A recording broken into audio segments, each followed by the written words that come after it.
Alors c'est ça. C'est quand ils sont venus, ils m'ont ramassé. Ils m'ont pris, ils m'ont mis sur la civière et puis bon, on est parti dans le temps que Sarah puisse s'habiller parce qu'elle était dans la salle de bain, donc je suppose qu'elle avait juste sa serviette. Ils ont juste attendu qu'elle s'habille. Pendant ce temps, ils ont commencé à me réanimer. Donc ils m'ont réanimé ici dans ma maison. Ils m'ont réanimé dans ma maison et puis bon, j'ai repris vie. Alors sur la civière et puis Sarah me dira qu'on est parti dans l'ambulance. On est parti dans l'ambulance, arrivé à l'hôpital. Apparemment, je suis encore partie. Donc j'ai encore perdu la vie une deuxième fois. Et ils ne savaient pas qu'est-ce qui faisait ça. Donc c'est aussi mauvais de commencer à réanimer tout le temps la personne, tout le temps. Vous ne savez pas qu'est-ce qui cause qu'elle s'en va comme ça. Alors, ils ont fini par constater que j'avais des veines dans la tête à cause de la pression, à cause de la tension qui ont sauté. Ces veines-là ont sauté. Ils ont remarqué que dans la tête, donc dans ma tête, il y avait des veines qui se sont détachées, complètement du cerveau. Et lorsqu'elles se détachaient, ben, ça faisait sortir du sang ou je sais pas quoi. Moi, je suis pas du tout dans la médecine. Et bon, il y en a eu plusieurs. Le nombre exact, je ne sais pas. Je ne sais pas, mais il y en a eu plusieurs qui se sont détachés.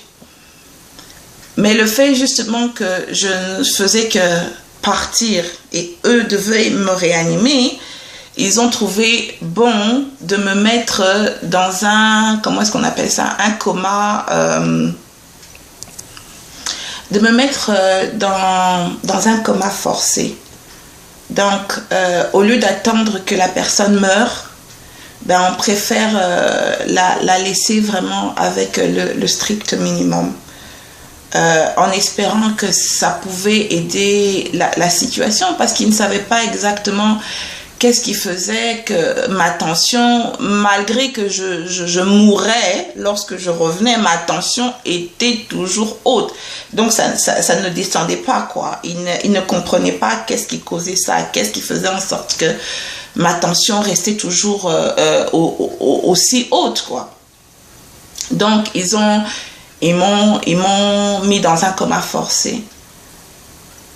En se disant que bon, on espère que le fait que ces veines-là qui ont éclaté dans ma tête, ben, ça causerait pas beaucoup de tort. Mais il y avait une chose dont ils étaient certains, c'est que même si je sors de la vivante, si je sors de cette aventure vivante, une chose est sûre, c'est que je n'aurai plus tout... je ne serai plus entière, ou bien peut-être que je vais perdre la parole, ou bien j'aurai peut-être perdu la vue, ou peut-être que je ne marcherai plus jamais. Ils ne savaient pas exactement, donc ces veines qui se sont détachées de ma tête, quelle est la finalité de tout ça, qu'est-ce que ça va détruire en moi. Alors, j'étais là dans ce coma qu'ils ont forcé, donc je ne savais pas. Je ne savais même pas que j'étais dans le coma. Je ne savais plus rien. La maman Coco qui écrit tous les jours, ben, je n'écrivais pas. Si vous regardez dans mon Facebook, à partir du 2 mars, je n'ai plus écrit. Je n'ai pas écrit le 3 mars, ni le 4 mars, ni le 5 mars, ni tous les jours qui ont suivi. C'est pas que j'avais rien à dire, j'ai toujours plein de choses à dire. C'est que j'étais pas là. J'étais pas là. Mais dans cette expérience, j'ai pu goûter à l'amour de Dieu. Pas ce Dieu qui a plein de noms, dont les gens se battent, dont les gens veulent absolument avoir raison, dont les gens doivent aller faire ceci, faire ce... Non, pas ce Dieu-là. Pas ce Dieu-là dont les gens doivent se battre pour dire que moi j'ai raison, moi je le connais. Non, pas ce Dieu-là. J'ai eu l'opportunité. Pourquoi j'ai eu cette opportunité, je ne sais pas. Je ne suis pas meilleure que d'autres, je n'ai rien de spécial.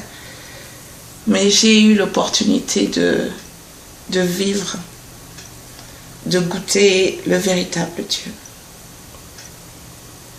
J'étais dans mon coma, je ne savais même pas que j'étais dans le coma. C'est les gens qui vivent autour de moi qui m'ont vu dans cet état. Je suis vraiment désolée, bon, mais ce n'est pas de ma faute non plus, ce sont des choses qui arrivent. Dans mon coma, lorsque j'étais dans le coma, qu'est-ce que j'ai vu? Je me souviens, c'est marrant, je me souviens de 4 choses. Je me souviens de 4 choses, mais ces choses, je ne m'en souviens pas comme d'un rêve. Je m'en souviens comme quelque chose de réel. C'était pas un rêve. J'étais vraiment là-bas.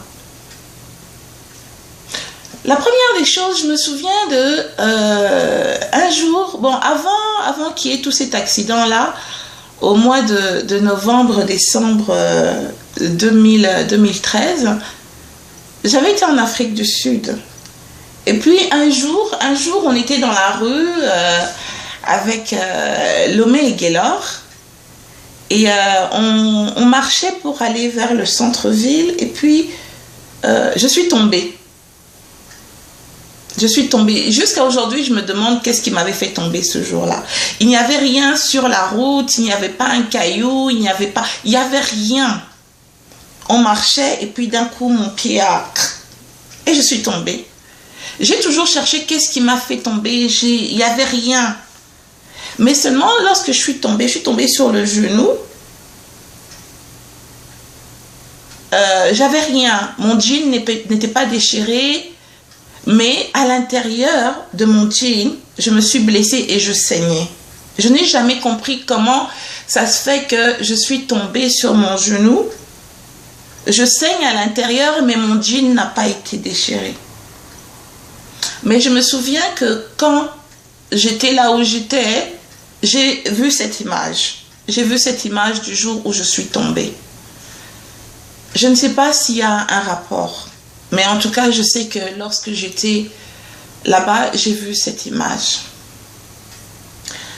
La deuxième chose, il y a une lettre que j'avais écrite à Dieu. C'était un jour de mon anniversaire, je ne sais plus quel anniversaire.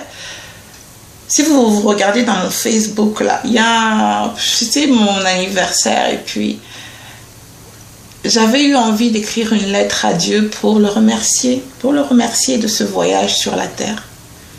Parce que ça me plaît bien, parce que je ris bien, parce que je m'y plais bien, parce que... Et puis, bon, je m'étais assise tout simplement sur mon bureau et puis j'ai écrit une lettre à Dieu pour lui dire que tout va bien. Elle est dans mon Facebook. Je pense que c'était en 2002 ou en... Oui, je pense que c'est en 2002 ou en 2003, en janvier 2003. J'ai vu cette lettre. Là où j'étais. J'ai vu cette lettre. Cette lettre, elle était un peu comme dans les nuages.